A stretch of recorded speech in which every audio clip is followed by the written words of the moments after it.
Welcome to Medicaid Estate Recovery. I'm your host, Nicole Ware, Senior Associate State Director of Community Engagement and Advocacy for AARP Ohio. I lead the community outreach and local advocacy efforts in Southwest Ohio, Cincinnati to be exact. I know that many of you are joining us from across the country. It's always fun to see what city you hail from. So in the chat, tell us what city and state you're joining us from today.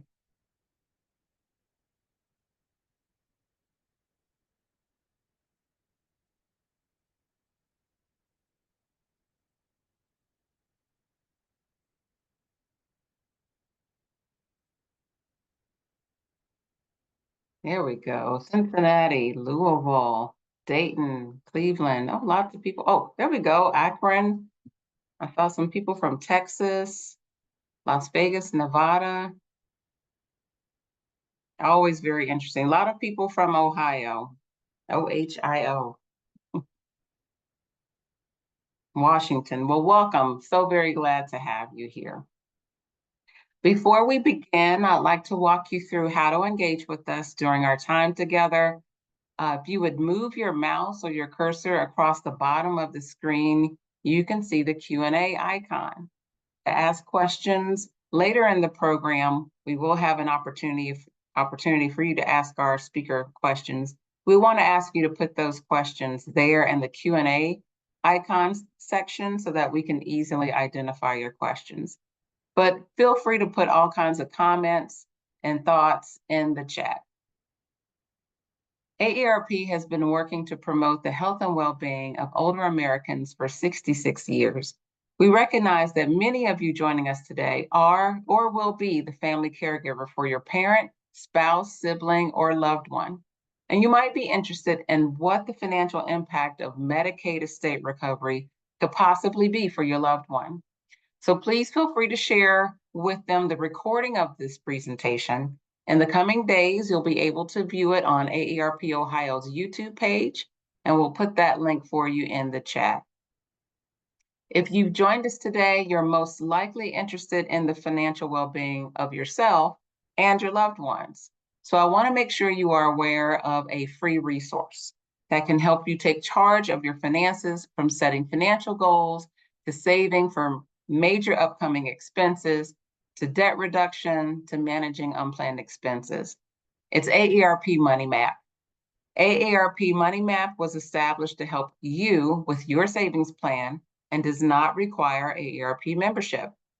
So visit moneymap.aarp.org. That's moneymap.aarp.org. And we'll put that website in the chat for your reference as well.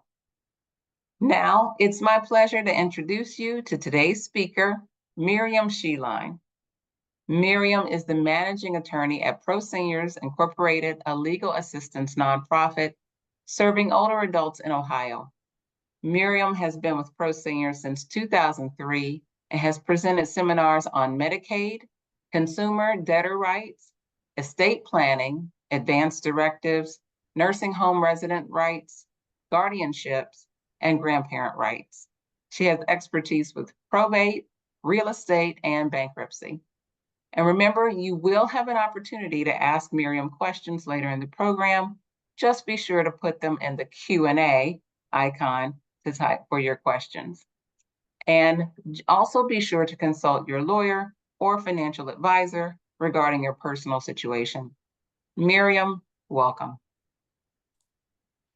Thank you, Nicole, and I am going to, let's see, hold on a second. Okay. Looks like my screen sharing has been disabled, so little glitch there. If we can undo that, that'd be good. Okay, great. Okay. There we go. Sorry about that, folks. Share, there we go. And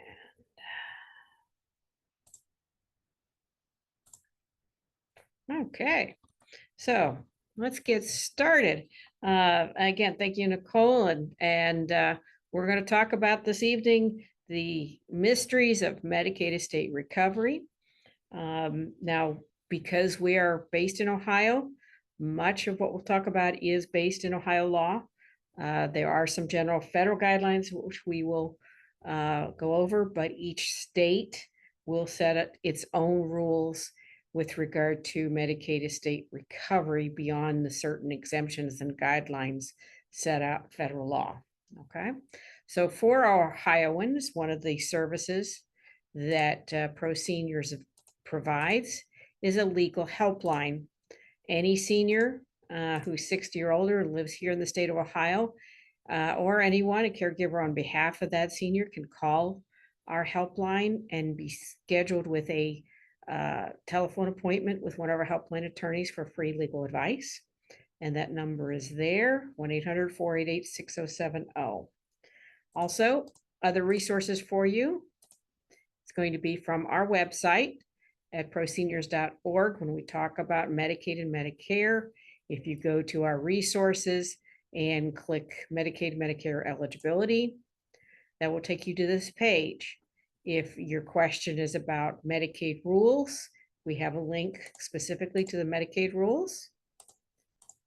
But also with regard to our what we call pamphlets or fact sheets, we have a complete list of topics which cover numerous questions, including Medicaid, as you will see.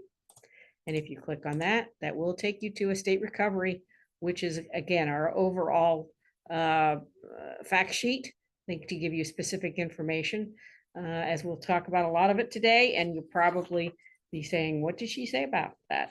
Okay. So let's get started about Medicaid estate recovery first of all. Okay. Medicaid estate recovery is a federally mandated program. In Ohio, it started on January 1st, 1995. And essentially, the MER program is to recover from the Medicaid recipient's estate costs that Medicaid has paid. Okay. Now, because in Ohio, we now have Medicaid managed care. Okay. Those costs include what they call capitation rates. Essentially, that is the premium that the state pays to the private Medicaid provider.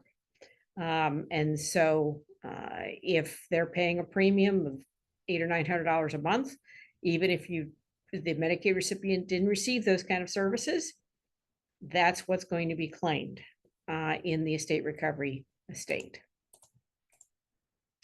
So who is subject to Medicaid estate recovery? Not everyone who's on Medicaid has to look for estate recovery in their estate. Only individuals who are Medicaid recipients age 55 or older, and the recovery is limited to Medicaid benefits paid for that individual age 55 or older. The one exception would be for younger individuals. They will recover anytime the Medicaid recipient was permanently institutionalized, such as in a nursing home. What services do they recover? Any Medicaid medical assistance paid by Medicaid. Now, there is an exception since 2010, and this is federal. Okay, there are some Medicaid programs that just pays for your Medicare premiums or your premiums, copays, and deductibles, depending on your income. Okay, so if you would be a beneficiary on any of those programs where Medicaid is paying those expenses are not subject to estate recovery. Now, very confusing to many people are Medicaid eligibility rules. Obviously, we cannot go into all of those, but everyone knows a few of those, okay? Such as that if you give something away within 5 years of applying, this could impose a penalty period. Also, there are certain exemptions for Medicaid eligibility purposes, such as your home or a car or $2,000, et cetera. There are exemptions for Medicaid eligibility where the spouse is entitled to a certain portion of the resources. How does that interact with Medicaid estate recovery? The answer, it doesn't. Okay. After death, we have to look at the Medicaid estate recovery rules. We cannot look at the Medicaid eligibility rules, two different programs at this point. Okay.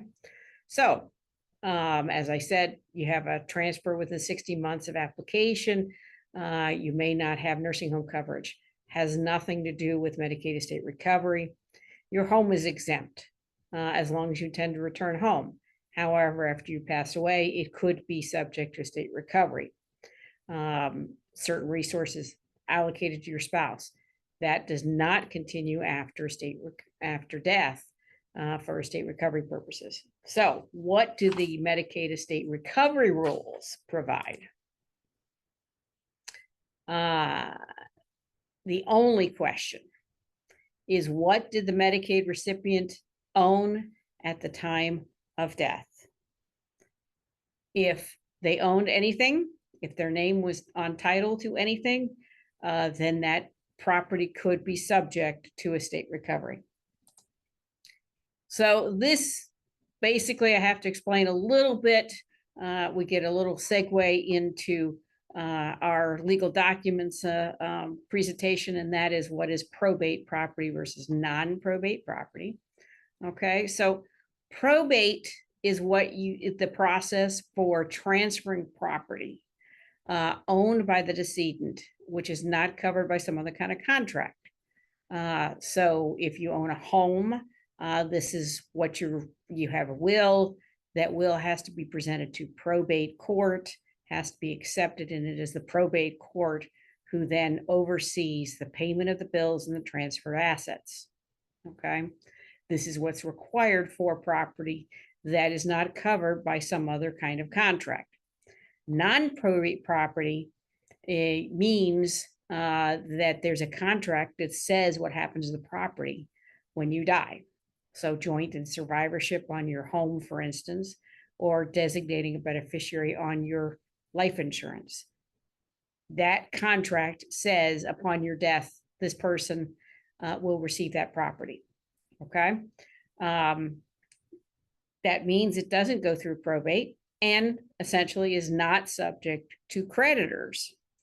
Now, the state, unfortunately, didn't like that for Medicaid purposes. So it has different rules. It has defined a Medicaid estate recovery estate to include both A, which is your probate property, and B, any property, okay, that the individual had any kind of legal title or interest in at the time of death, to the extent of that interest, okay, to try to cover non-probate transfers as well. Now, practically speaking, the question is always, how do they know about it? How do they find out about it? And what's their mechanism for trying to do that? So the Department of Medicaid, ODM stands for Ohio Department of Medicaid. The Ohio Department of Medicaid is tasked with the job to create a program under which the department will seek recovery, okay, from the estate as defined previously, and for all costs for people who are 55 years or older or institutionalized. They are to try to seek adjustment or recovery. That's what the statute says. So in our situation where John is in a nursing home and he is on Medicaid and he has a bank account in which he has a POD, or payable on death designation, to his daughter, Susie. What does that mean? Obviously, the contract is going to say that upon death, Susie owns that bank account. For Medicaid estate recovery, what the Attorney General or the Department of Medicaid can do is try to seek adjustment or recovery from that account if they know about it. Okay. So how do they do this?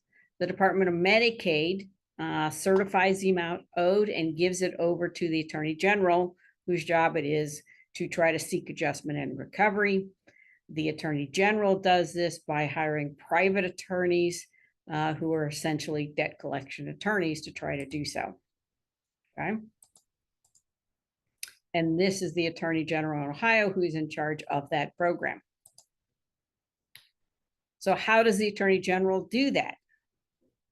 Generally, what they will do is they will send, once they receive the certified amount from Department of Medicaid, they will send a questionnaire to the next of kin on State of Ohio Attorney General letterhead.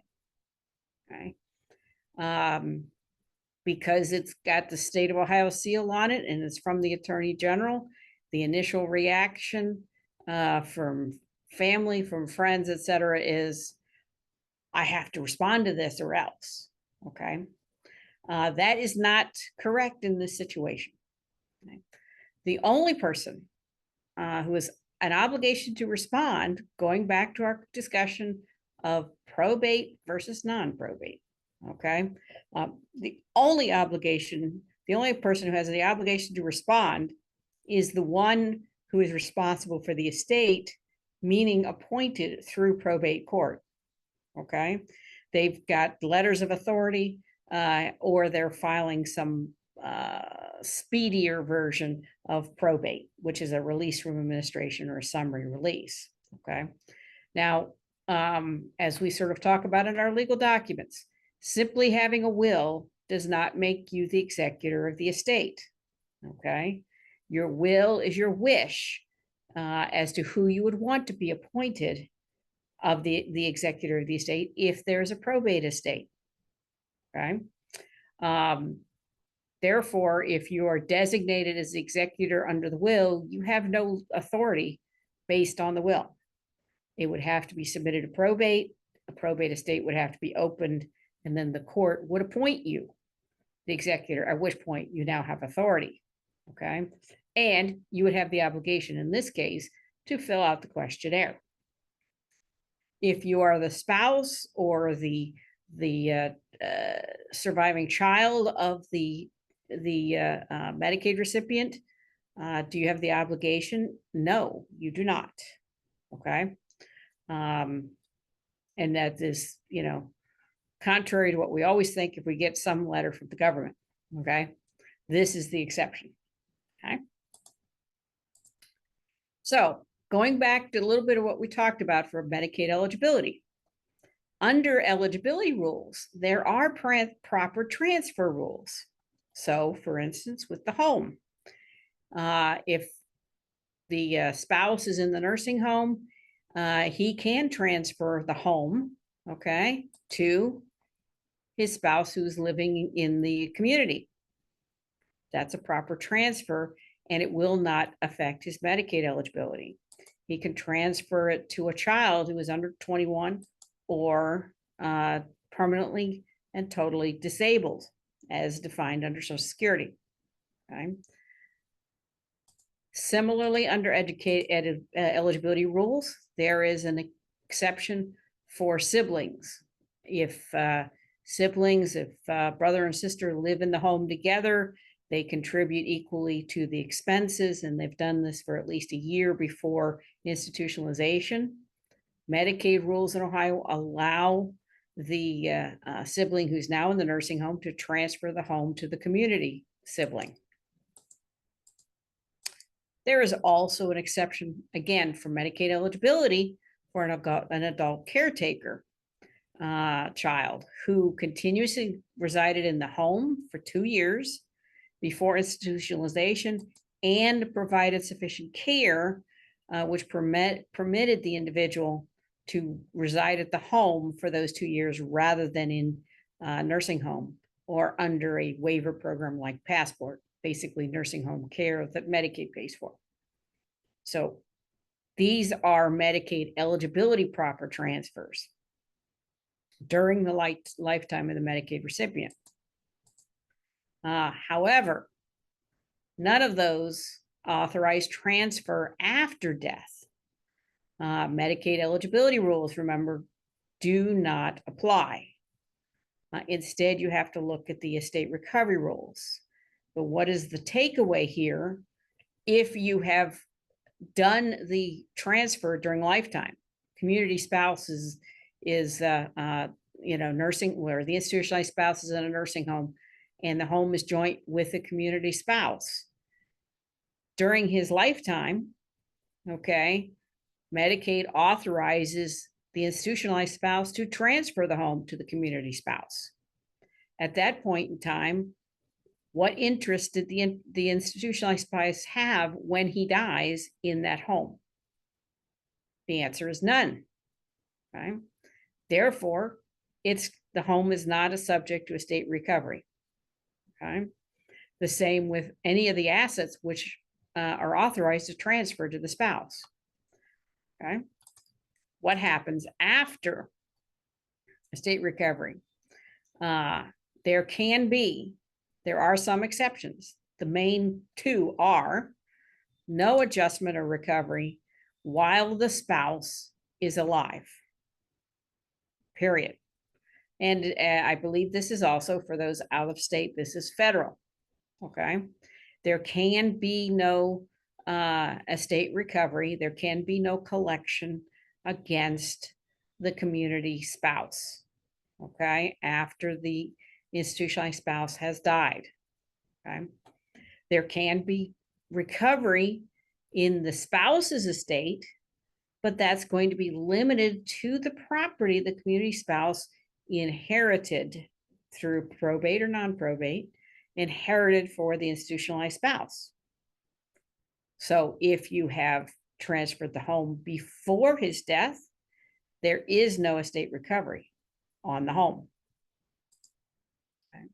The second major exemption is if there is a son or daughter who is either under age 21 or blind or disabled under the Social Security Act. And note, this is not that based on property that that child inherits. Is that child alive? Period. Okay. If there is a disabled child, there is no estate recovery during their lifetime. What about our other exceptions we talked about for eligibility? Okay. These are now changed. There is no authorization to transfer the home to the sibling. Okay. Instead, all you have is that estate recovery is deferred so long as the sibling resides in the home for the 1 year. Then there will be no estate recovery solely against the home while the sibling lives there. Once the sibling leaves, there can be estate recovery against the home. Okay, similarly, under the caretaker exception, all this does is authorize a deferment on collection against the home while the caretaker lives there. In addition, the caretaker exception in Ohio has become very difficult, both for eligibility and for estate recovery. You have to prove that the son or daughter provided care that delayed the institutionalization and resided for 2 years before that date and continues to reside there after, and has to document a written statement the date he or she moved in, a level of care assessment showing that the individual basically met nursing home level of care 2 years prior to institutionalization, a statement from the doctor as to the nature and the duration of the care that was required, documentation of the care that the son or daughter provided, and number of hours a day that the son or daughter provided care, a written statement of any part-time or full-time jobs performed, and any schools or other similar institutions attended by the adult son or daughter while providing that care. Documentation from any service agency who provided care. So these are the same rules for eligibility but all it authorizes for estate recovery is that they will not try to collect while the son or daughter lives there. So let's just sort of talk about a fact pattern. John Smith was in a nursing home for 3 years, and he died in 2021. John and Joan owned their home joint with rights of survivorship worth $200,000.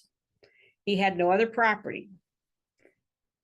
Joan Smith received a letter from the attorney general that she owes $300,000. What does she do? And does she need to respond? Okay. Well, first we would advise you do, and you get scared like that, call our helpline for some free legal advice to go over your specific situation. Okay. That's what they're there for. But as we've already discussed, does she need to respond? The answer is no. Simply because she's the spouse does not require her, or the recipient of this letter does not require her to do so. Only if she needs to open a probate estate and is appointed the executor or the administrator of the estate. Then she would have to respond as part of that probate process. Okay. Second question is, what is the effect on her? The answer is none. She does not owe this. Okay. Again, you see this questionnaire letter saying that the estate owes $300,000. The first response is, oh my gosh, how am I going to pay this $300,000? And the answer is you do not. Okay. There is no estate recovery during this lifetime of the spouse. What if John did not own the home and only Joan did, but the joint bank account payable to Joan on his death had $2,000 in it? Okay. Well, in this case, perhaps she doesn't have to respond, but perhaps she wants to document the value she received from John from John upon his death. Okay.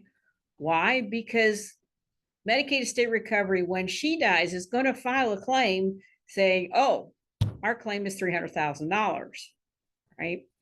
But it's limited to the value of the property she received from John, in this case, $2,000. She does not pay it during her lifetime, but perhaps A, she wants to document the value of that joint account and keep it. And B, maybe she sends the letter to him saying, this is all that my husband had that I received. Now, there's also provisions with regard to personal needs accounts. Okay. With regard to personal needs accounts, those are within 60 days can be used to pay unpaid funeral home expenses or paid to a probate estate representative. Again, that's someone once the probate estate is opened, which for Medicaid estate purposes, generally we're trying to avoid. But after 60 days, it's paid directly to the Ohio Department of Medicaid. So this is actually a big part of how Department of Medicaid collects a lot of expenses, is that the nursing home is required to pay it to the Department of Medicaid or the Attorney General after death. Any money left in that personal needs account that's with the nursing home trust account. So again, you want to keep those to a minimum because there is no provision to pay it to the surviving spouse. Through a probate process, the surviving spouse is entitled to, I think, about $100,000, something like $40,000, something like that, usually more than what's in a P&A. And they're entitled to that before the state recovery. But you don't want to have to go through the probate process. So the best solution would be to keep that to a minimum, because it's always a lot harder to get our money back from the state. So in summary, if you own any real estate or personal property when you die, there is no MER while the following are alive: your spouse, your minor child, or your disabled or blind child. There is no estate recovery during their lifetimes, period. If you own a house and you were permanently institutionalized when you died, there's no estate recovery against the home only while your son or daughter who provided 2 years of care is living there, or your sibling who lived there for at least 1 year. Again, only deferred while they continue to live there. So Joan Smith calls, she found a lien on her home. Does she pay it? Answer, no. Also, as we reach to our next topic, it's probably not a lien, okay? But instead, what Ohio does is they file what we call an affidavit relating to title. Now, what if Joan is the daughter of John? Then it probably is a home, it is a lien, and she's probably at some point going to have to do something with it if she wants to retain the home, i.e. negotiate something. Okay, so this leads us to what are Medicaid liens, okay? What we discussed before, remember, is that the Attorney General has the authority to seek adjustment or recovery, okay? That doesn't mean they automatically can take the property.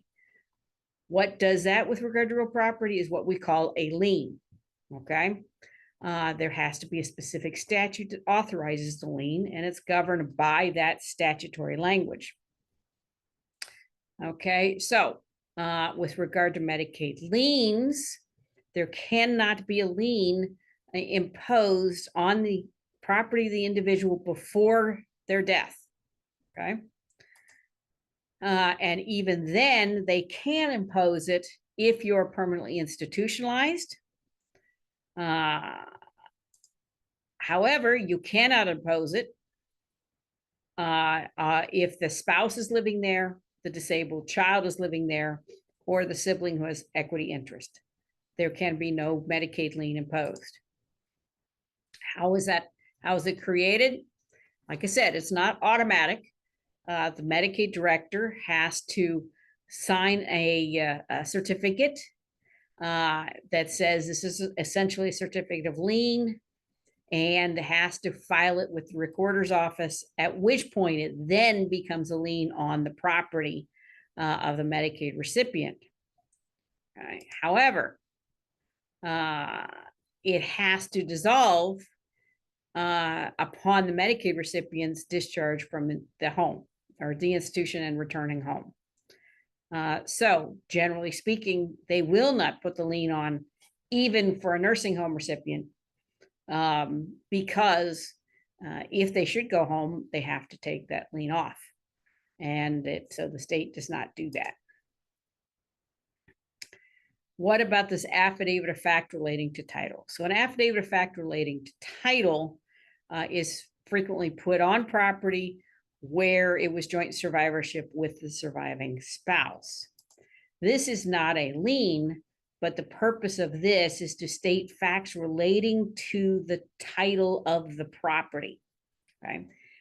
Generally speaking, what that means is that this is property, or this purpose of this is to fix some question about the title. So one deed has the middle initial in it for the owner's name and one does not, okay? We file an affidavit of fact saying they're the same. The property doesn't indicate upon sale, it has both names, but it doesn't say husband and wife, or it doesn't indicate that the seller was single. If in Ohio, we have what we call dower rights. So if you're married, then to transfer property, real property, you have to have both husband and wife signature. If you don't put on that the individual was single, for instance, then there's this problem with the title because we don't know if there's a spouse out there. So you could file an affidavit of fact to correct that, saying the individual is single. That's the general purpose of an affidavit of fact, okay? So something generally, age, sex, birth, death, capacity, family history, those kind of issues that might affect the title or create some problem with the property. Now, so what does that mean? This affidavit of fact is not a lien. Okay, it is simply there to clarify something with regard to the chain of title. It does not create any interest in the real property. Unfortunately, title examiners don't always see that. Okay. And so you'll get the question, is this affidavit a slander or a cloud on your title? And there has been an exception that if the affidavit, the language in the affidavit creates a potential problem on the title, then yes, you may have an action there. So language, some language we have seen on these affidavits of fact is that that the state of Ohio maintains a 1/2 interest in said real estate. As we've already discussed, right? There is no estate recovery during the lifetime of the community spouse. Therefore, the state of Ohio does not maintain a 1/2 interest in the real estate. That is simply incorrect. And this could obviously create a problem with the title. Instead, what we have seen since we've raised this is language more along the lines of that they have a claim for Medicaid expenses in the decedent's estate. Okay. That's more of stating a fact, but it is not claiming that they have a 1/2 interest in the real property. Okay. In this kind of language would be a slander of title. It could also be a violation of the Fair Debt Collection Practices Act. Okay. Generally, the practice for the Attorney General, assuming not this kind of language, but the practice for the Attorney General is that they will leave this on, they will not remove it. But if the community spouse is trying to sell the property or trying to refinance or trying to borrow against the property so that this becomes a problem, they will remove it. Okay. But it is, absolutely imperative. I'll say it one more time. There is no estate recovery against the community spouse, even though this affidavit may be out there. If you are a spouse trying to sell your home and some title examiner is trying to say, well, you're going to have to pay off this estate recovery lien, you need to call our helpline, because that is absolutely incorrect. There is no estate recovery. Contacting the Attorney General should result in them removing it. And please don't pay it if you're the spouse. Okay. Okay. There's, again, my reminder what we're talking about. All right. The language, which again is federal as well. There cannot be any recovery during the lifetime of the spouse. Okay.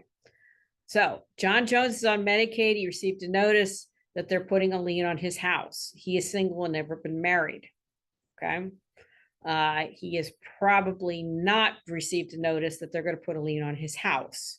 Okay. Why? Because there cannot be a lien placed on his home during his lifetime. Okay. However, he may probably receive what we call a notice that is required about estate recovery, and that after he dies, his estate will be subject to estate recovery. Okay. How do we know? How do you know the difference? If it's a notice from the Ohio Department of Medicaid, it's going to be a general estate recovery notice. Okay. Just explaining what the program is and what's your rights and obligations. Collection notices or liens, however, come from the Attorney General. So if you get a state of Ohio letter, that's going to be different. Joan calls, worried about losing her home if John goes on Medicaid. Okay. Again, there is no state recovery during her lifetime. Okay. Estate recovery is limited to the value of property that she inherits from John. If John is on Medicaid, okay, it is a proper thing for him to transfer the property to Joan during his lifetime. Okay. Then there is no estate recovery after Joan's death, because that is limited to the property she inherits from John. If John had no interest in any property at the time of his death, then there's no estate recovery. Okay. Otherwise, how can we avoid? You can designate beneficiaries on property, so there is no probate. Obviously, there is simply no guarantee. They will take the position that that property is subject to their claim. Okay, and this sort of gets into the legal weeds. A claim is not a lien. Okay, and they have to know it. How do they track the bank account, for instance? Real property, easy, there's a title, but other property like bank accounts, etc., not so easy.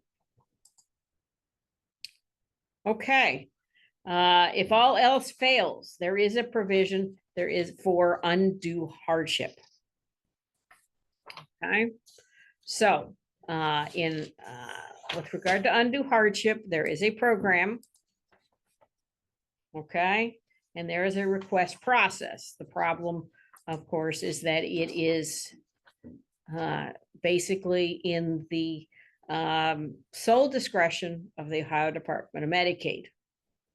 So what constitutes an undue hardship is on a case-by-case basis, and the circumstances must be compelling. And who determines what circumstances are compelling? The Ohio Department of Medicaid.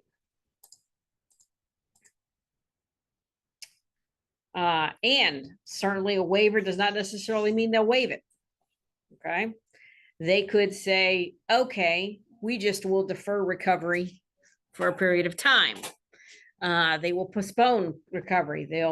While the hardship exists, they could negotiate a recovery agreement. They could impose a lien and say, we're just going to let the lien sit there for a period of time.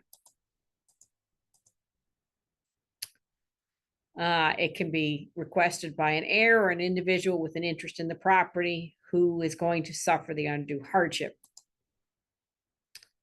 But again, it's at their sole discretion whether they waive the estate recovery when it would work an undue hardship. Some examples they give of potential undue hardships are going to be the survivor is age 65 or older and financially dependent upon the receipt of the estate proceeds. It could be that the estate proceeds are preserved for the benefit of a survivor who is permanently totally disabled and financially dependent. And now remember what we said, the exception as to a disabled child. This would be some other survivor who's going to inherit, such as perhaps a grandchild, okay? Or, a sibling who's not under the equity rule, someone who is your heir who is going to receive these proceeds. It could be the sole income producing asset of the survivor, such as the family farm, which again produces a limited amount of income, is the sole asset of the survivor, and without receipt of the proceeds, the survivor would become eligible for public assistance. Essentially, this is going to be the catalyst as far as the state is concerned, that if they're going to receive this money, but then have to pay it, turn around and pay it out for your benefits, then there is a basis for not becoming eligible for assistance, not collecting on estate recovery. Will the recovery deprive the survivor of necessary food, shelter, or clothing? And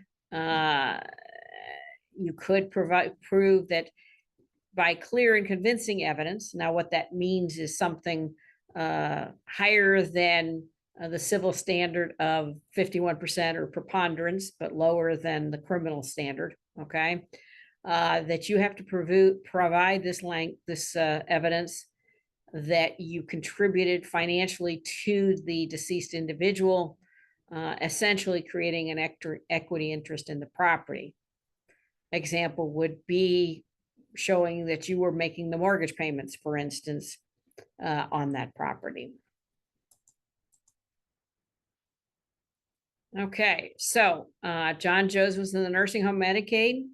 He owned his own joints with rights to survivorship with his granddaughter, Julie Jones, who's disabled, receiving benefit SSI when John Jones died.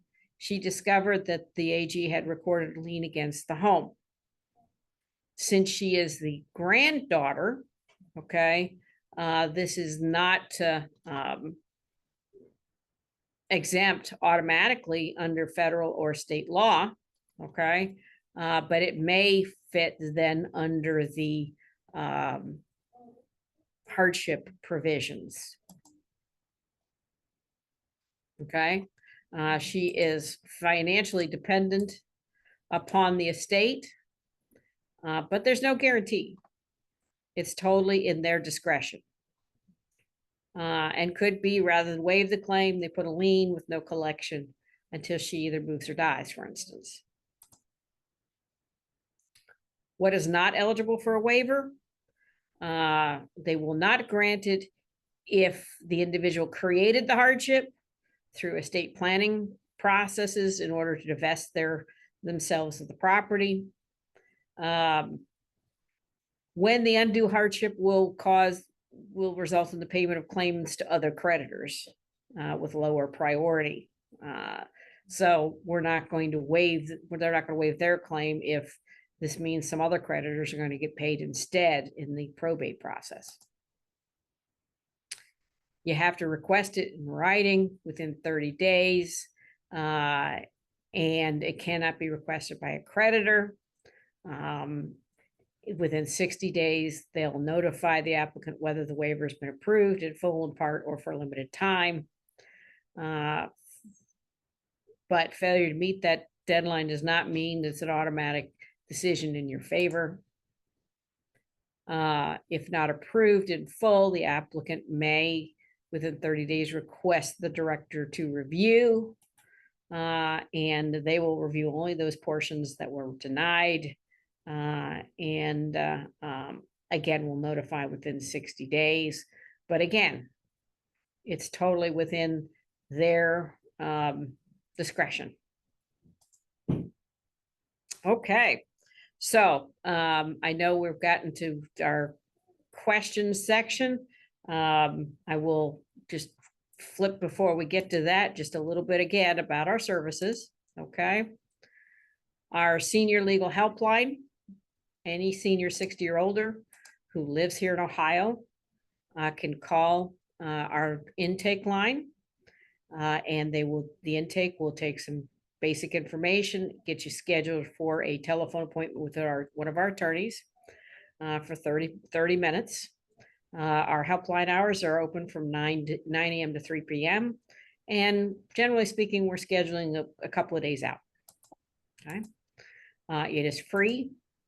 From there, our helpline attorneys could refer you to a private attorney who would charge for a fee for actual representation. And this is the number 1-800-488-6070. We also have a pension rights project.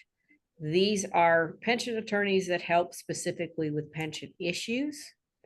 And that is the number for the pension rights project.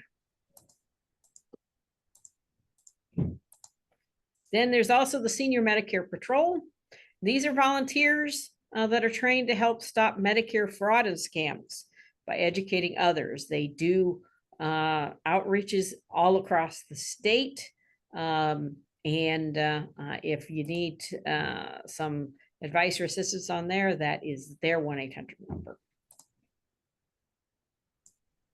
Okay. So questions that we have. I know that's lots of information that we talked about.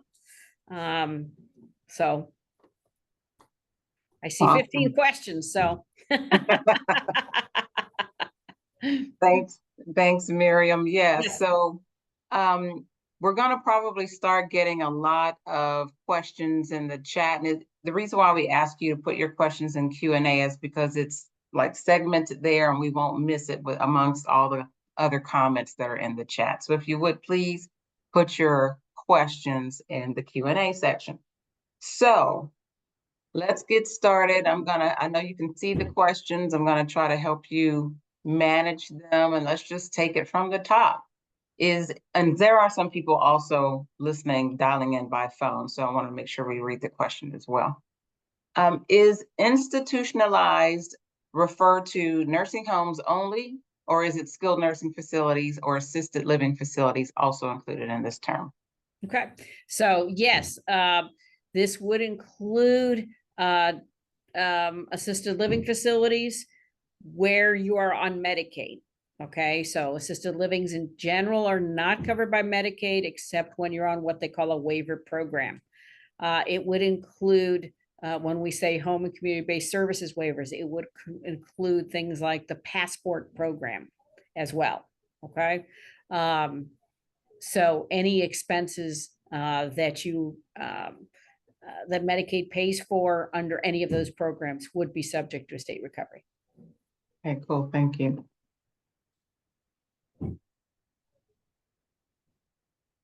Okay, what if you were on Medicaid after 55? There are a couple questions in here that are asking us questions about their specific ages. So I'll try to go through here and combine them. But what if you were on Medicaid after 55, but not on Medicaid at the time of death? Yes, any time that you are on Medicaid after age 55, they will seek to recover through estate recovery, even if you are not on Medicaid at the time of death. Okay, any expenses that Medicaid pay for you from age 55 on are subject to estate recovery. Okay. And I want to ask about, they heard that there was a bill in Congress titled Stop and Fair Medicaid Recoveries Act, and how that would end Medicaid estate recovery. Have you heard of that? I have heard of it, but generally speaking, it's still, kicking around. So, yes, there's been a push in Congress to do so. If it did, depending on the language, it would end it for the states as well. As I started, this is a federally mandated program, which basically went into effect when we changed the Medicaid eligibility rules. I think it was under the Bush administration to make that tougher with regard to the 5-year look back, et cetera. So estate recovery has been part of it. And if it would depend on what the language is. But if they basically prohibited it, that would eliminate it. Okay, thank you. Oh, they're coming in. Okay, so we got to hurry up. They're coming in fast and furious now. All right, so here's the other question about the age. So she's divorced with 2 children, 30 and 28, and she's 60. She's currently on Medicaid for medical purposes only, but hoping to get insurance by year end. If she passes away after she gets insurance, does my estate have to pay it back? Anytime, any expenses they paid for Medicaid after age 55, they will make a claim for. Okay. She does not have to pay it back. But it could be a claim in her estate, yes. Okay. And does Medicaid estate recovery only apply if someone's in a nursing home? Are they able to recover for hospitalization and medical bills covered by Medicaid? Any medical expenses paid by Medicaid will be subject to recovery. Okay. Following up on the same facts above with the reverse mortgage, if there are other assets, would they go first to the house and then to the other assets, or first to the assets then the house? They will go after whatever they can collect against. Okay. Practically speaking, if there's a probate estate, all the assets are going to go into the probate estate. Okay. If there's just non-probate, it's going to be what they know exists, which means the home practically. But again, with regards to the reverse mortgage, generally speaking, there was not going to be any equity in the home after you die. So they don't collect before the bank. Okay. And I'm not quite sure I understand Carla's question. You might, so feel free to answer that. But she's saying a person owns their home. There's a lien on the home for money advanced to the owner by the family and is fully documented, any exposure. Okay, so no, I mean, they would have to try to set aside that mortgage. Okay, so again, we're talking estate recovery. If you're on Medicaid already, their claim is limited to what you own at death, and your home is subject to that mortgage. So that mortgage would have to be paid first. Okay, and then is the standard savings and checking account at a local bank considered a P&A? And just remind us what P&A stands for, or Yes. does it need to be held at nursing? Yeah, no, a P&A account is a personal needs account with a nursing facility. Okay, your checking and savings accounts at a bank are not personal needs accounts. Those are strictly accounts you have with a nursing facility, or you could have it with an assisted living facility as well. Okay, so someone's asking just why does Medicaid Estate Recovery exist, basically? Why do they do this? Because Medicaid is considered welfare, and the analysis at the governmental level is that the government should recover the costs they paid for your care before your family does, essentially. Okay. And that's why we have these exemptions for things like the spouse or disabled child. Okay. Well, does the notice, sorry about that, does the notice of amount due include detailed, itemized information on how they collected the cost? Wow, I'm not sure I understand that question. They will simply send you a letter saying this is the claim for estate recovery, and then you can request that they itemize it to give you an itemized breakdown. So there is an itemized breakdown that exists, okay?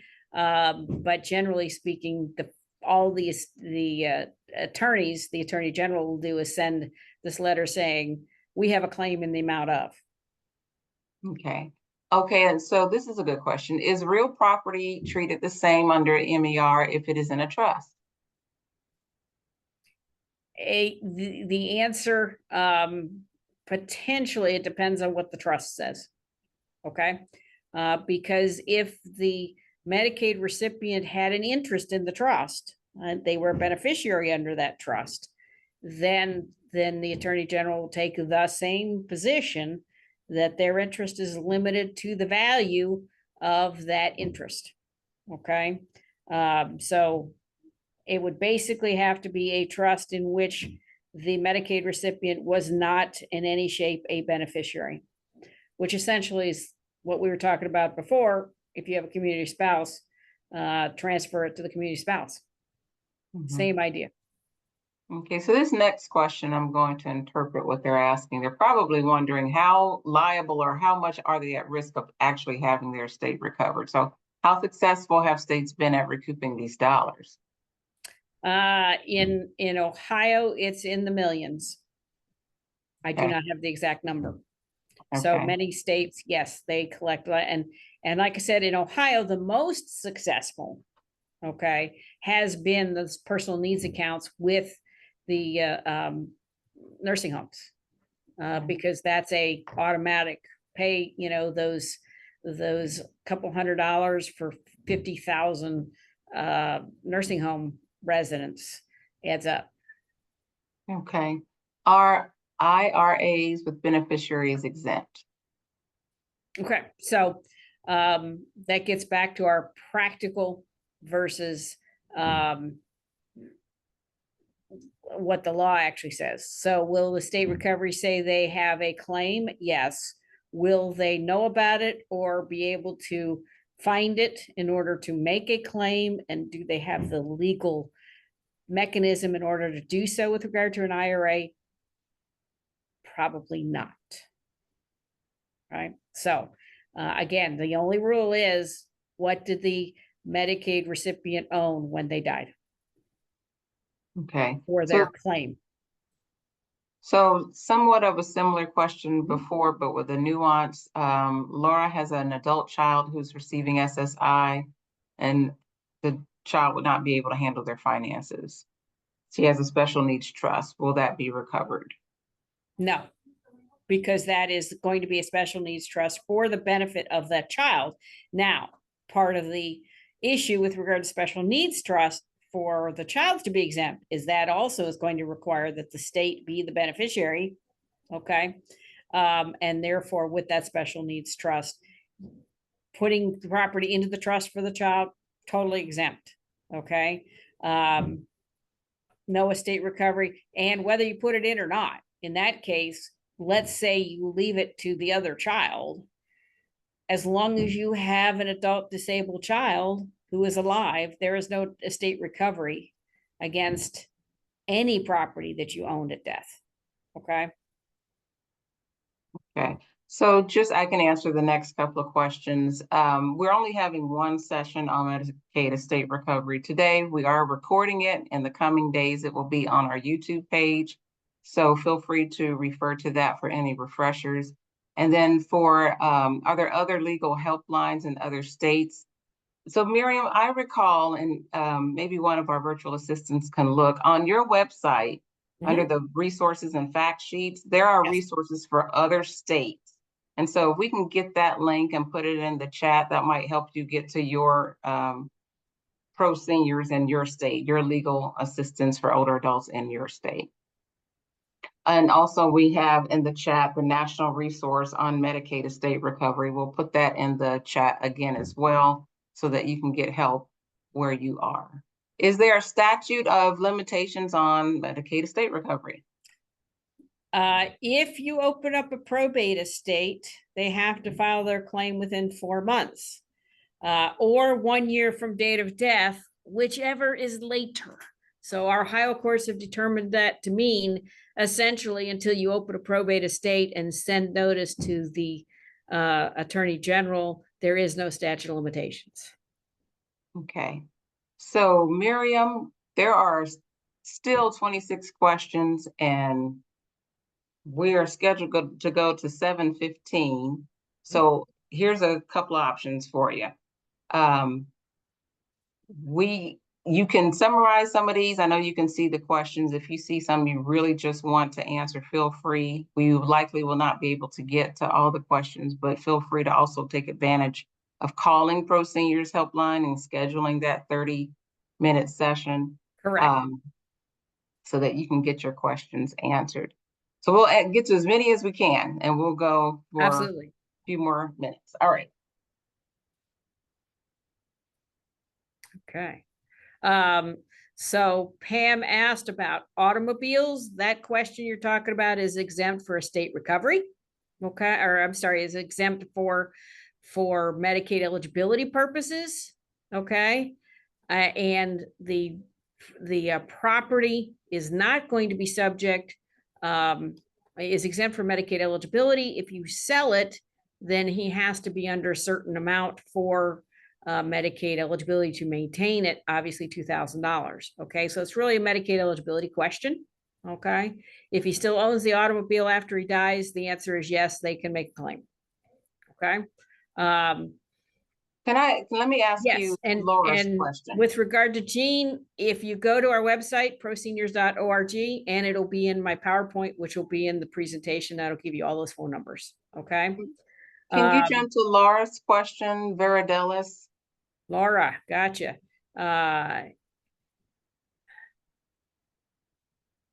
No. Is there a difference in recovery for Medicaid that was used for medical only versus Medicaid for institutional care? The answer is no. The only question is, what's the value? How much did they pay? That's what they're going to collect, and it's all going to be lumped into that. Okay. Yeah,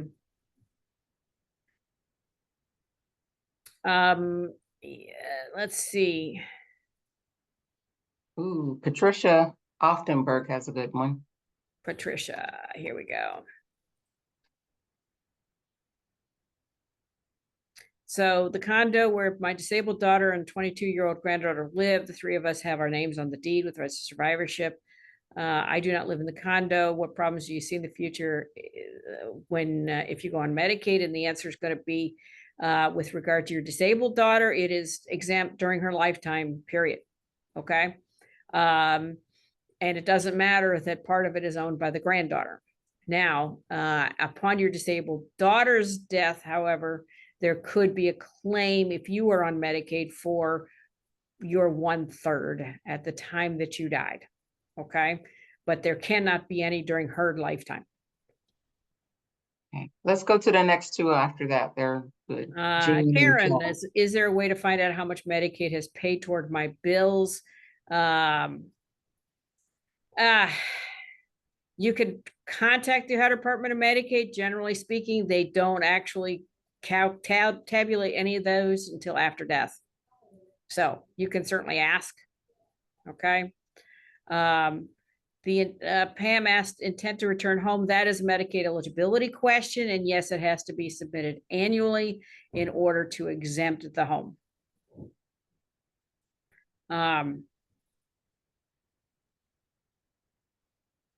With regard to the community spouse, okay, what is recovered in the community spouse's estate? What property did the community spouse inherit from the deceased husband?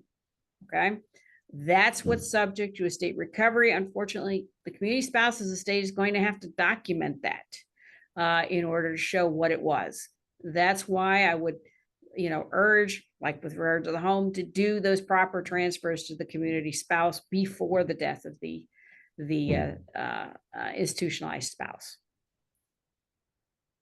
So I know a lot of people in here are asking questions about trust. Can you just repeat for anyone who has a question about what's protected under a trust? So basically a trust, okay, is basically like setting up a little corporation, and the trust itself is the document that's going to say where that property goes. Okay. The property is transferred into the trust, and the trustee is to manage that property based on that document for the benefit of the beneficiaries. Okay. Just like your non-probate property, the beneficiary is on Medicaid, they're going to have an interest in that trust at the time they died, and estate recovery will make a claim as to the value of that portion. Okay.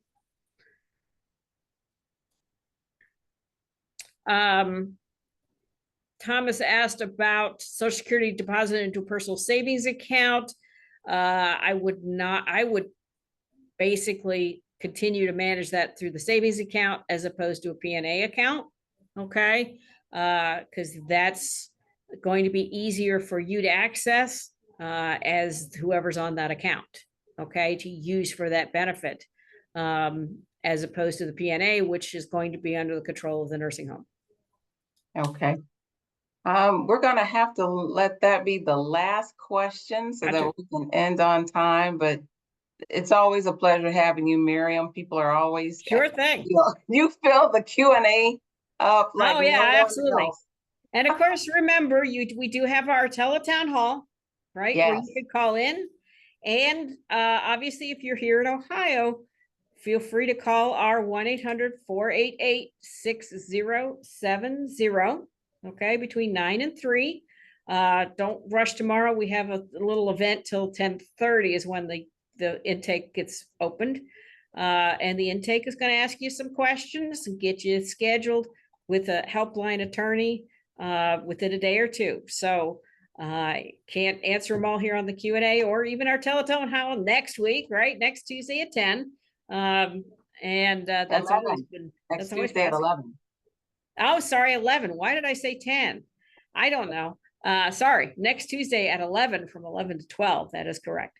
But yes, feel free to contact our helpline to get individual advice about your specific situation. And I will turn it back over to Nicole. All right. Thanks so much, Miriam. Don't go away. We have some more information for you that we want to share with you. So as Miriam was mentioning, you'll have another opportunity to actually speak with Miriam and hear information about the Medicaid Estate Recovery next Tuesday, August 20th, from 11 a.m. to 12 p.m. Eastern during AARP Ohio's Teletown Hall. You can listen in. You can also call into the show to ask questions. You can listen by going to the live stream at AARP Ohio's Facebook page. That's AARP Ohio at AARPOH. That's our Facebook page, and we'll put that in chat as well. You can also ask questions on Facebook on our page, just in the comment section, and we will feed those to Miriam. So if you'd like to dial into the Teletown Hall, you can dial 855-962-1471. That's 855-962-1471. And again, that number is to call in to our Teletown Hall on Medicaid Estate Recovery next Tuesday, August 20th from 11 a.m. to 12 p.m. So before we close, we have a few more announcements that I'd like for Sandy, our AARP volunteer, to share with you and just highlight a few more ways to engage with AARP. Sandy? Hello, my name is Sandy, and I'm an AARP volunteer. I've been a volunteer for 2 years now, and I love it because it gives me the opportunity to use my time and talents to have an impact in a meaningful way in my community and state. I love that I have opportunities to share using my voice to speak with passion in the areas that's most important to me, and that's helping others and staying engaged while being a retiree. And what's most important is that I get to do this while having fun, meeting new people, new volunteers, having new experiences, both locally and statewide. And it is an opportunity for you to engage. And did you know that there is a new way for members to experience AARP, and that's by volunteering with us. As an AARP volunteer, you'll support caregivers, help make your home and community more livable for everyone as you age, help prevent fraud, engage voters, and support legislation and policies that benefit the 50+ community. You can enjoy having fun at sporting, cultural, and community events, or even volunteer from home. Many AARP volunteers around the country find volunteering to be a fulfilling experience. So if you're interested in becoming an AARP volunteer in your area, then visit aarp.org/I want to, that's the number 2 volunteer. That's aarp.org/I want the number 2 volunteer. And an AARP representative in your area will contact you. And this will also be linked in the chat for you. We hope to see you at AARP's next virtual event, and that's Genealogy 401, Finding Your Military Roots. It'll be held on August 28th from 6 p.m. to 7:30 Eastern. That's Genealogy 401, Finding Your Military Roots. And it explains the process of returning service men and women who died in combat or are unaccounted for by using genealogy and DNA to identify the next of kin. Join us as a professional genealogist walks through this process on how to sign up for it and answer your questions. AARP will also provide resources for veterans, active duty, and military families on caregiving, fraud, home modification, and health benefits, navigation, and more. You can register for the event by clicking in the chat that will be provided for you for events.aarp.org AARP.org/genealogy 401. Also, you can visit AARP's Virtual Community Center. That's AARP.org/VCC. That's for Virtual Community Center. Also, you can go to our main page at AARP.org/Ohio. Any one of these links will allow you to register for the event. And again, all of these will be found in the chat for you. And finally, AARP is offering meaningful connection and enriching experiences close to your home. To find AARP events near you, visit AARP.org/local. That's AARP.org/local. It's been a pleasure being with you today. And in a few minutes, you'll receive a survey about this event. So please complete the survey because it helps us continually improve our offerings to the community. Thank you for joining us, and we hope to see you at another AARP offering. Have a good night.